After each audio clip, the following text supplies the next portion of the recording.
মৰমৰ ছাত্ৰ ছাত্ৰীসকল, আজি তোমালোকৰ বাবে মই লৈ আনিছোঁ কেইটামান আৱশ্যকীয় জতুৱা ঠাঁচ। প্ৰথমে জতুৱা ঠাঁচ কোৱাৰ আগতে তোমালোক জতুৱা ঠাঁচটো কি তাৰ বিষয়ে অকণমান ক'ব বিচাৰিছোঁ। মানুহে মনৰ ভাৱ প্ৰকাশ কৰিবলৈ পৃথিৱীৰ সকলো ভাষাতে বিশিষ্ট শব্দৰ লগত অন্য বিশেষ শব্দ বা ধাতু প্ৰচলিত অৰ্থতকৈ বিশেষ অৰ্থত ব্যৱহাৰ কৰা দেখা যায়। অন্য শব্দৰ সহযোগত শব্দৰ প্ৰচলিত অৰ্থতকৈ আন বিশেষ অৰ্থ প্ৰকাশ কৰা এই খণ্ড বাক্যসমূহকে জতুৱা ঠাঁচ বুলি কোৱা হয়। এতিয়া জতুৱা ঠাঁচসমূহ মই তোমালোকৰ বাবে লৈ অনা জতুৱা ঠাঁচসমূহ কৈ যাম, তোমালোকে মন দি শুনি যাবা আৰু লিখি যাবা। প্ৰথমে মই ক আখৰেৰে কেইটামান জতুৱা ঠাঁচ তোমালোকক দিব বিচাৰিছোঁ। প্ৰথমটো হৈছে কথা বান্ধ। কথা বান্ধৰ অৰ্থ হৈছে বাজি মাৰ। দ্বিতীয় হৈছে কথাই কথাই। কথাই কথাই অৰ্থ হৈছে প্ৰসংগ ক্ৰমে। 3 নম্বৰত আছে কাণথিয়। কাণথিয় হৈছে শুনিবলৈ আগ্ৰহ। 4 নম্বৰত আছে কাণকৰ।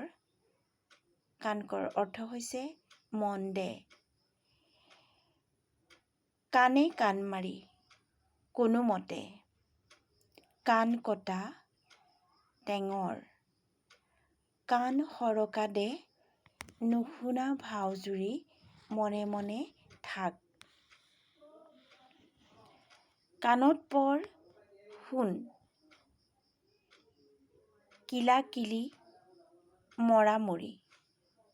কুল কণ্টক বংশৰ অপযশ আনোতা।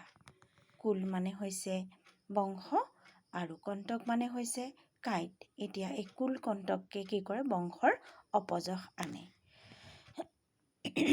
কুহুম বুলীয়া ৰঙচুৱা। কাণ সমনীয়া সমান ওখ। কাঁহ পৰি জিন যা নিস্তব্ধ হোৱা। এই প্ৰতিটো জতুৱা ঠাঁচৰ পৰাই তোমালোকে একোটা একোটা বাক্য সাজিবলৈ যত্ন কৰিবা। ইয়াৰ পাছত মই তোমালোকৰ বাবে লৈ আনিছোঁ খ আখৰৰ কেইটামান জতুৱা ঠাঁচ।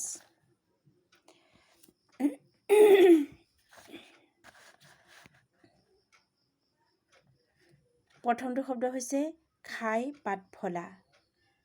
খাই পাত ফলা হৈছে উপকাৰৰ শলাগ নোলোৱা। খটা দে। খটা দে শব্দৰ অৰ্থ হৈছে কৃতজ্ঞতা নজনোৱাত সোঁৱৰাই দিয়া।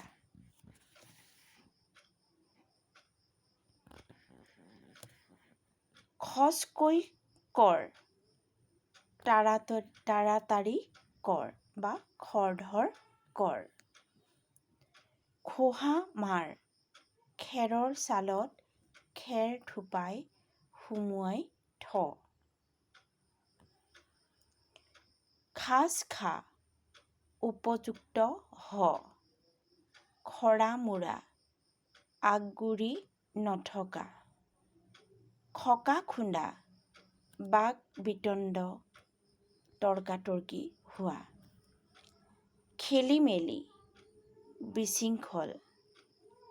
তাৰ পাছত লৈ আনিছোঁ গ আখৰৰ কেইটামান শব্দ জতুৱা ঠাঁচ। গড় গতি চাল চলন। গড় পিঠ আকৃতি প্ৰকৃতি। গঢ় লাগ উপযুক্ত হ। গহ কৰ গৰ্ব কৰ।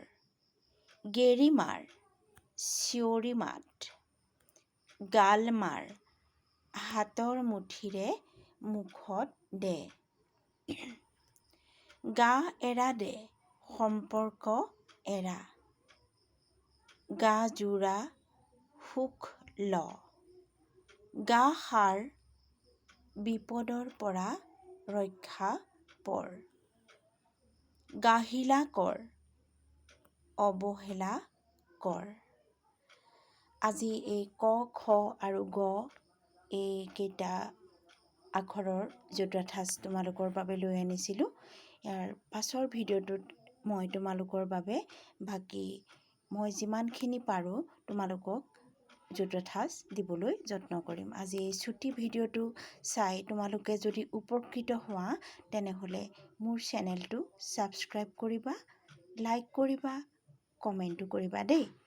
আৰু তোমালোকৰ সকলোৰে দিনবোৰ যাতে শুভ হয় তাৰ কামনা কৰি আজিলৈ মই মোৰ এই ছুটি ভিডিঅ'টো সামৰণি মাৰিছোঁ। নমস্কাৰ।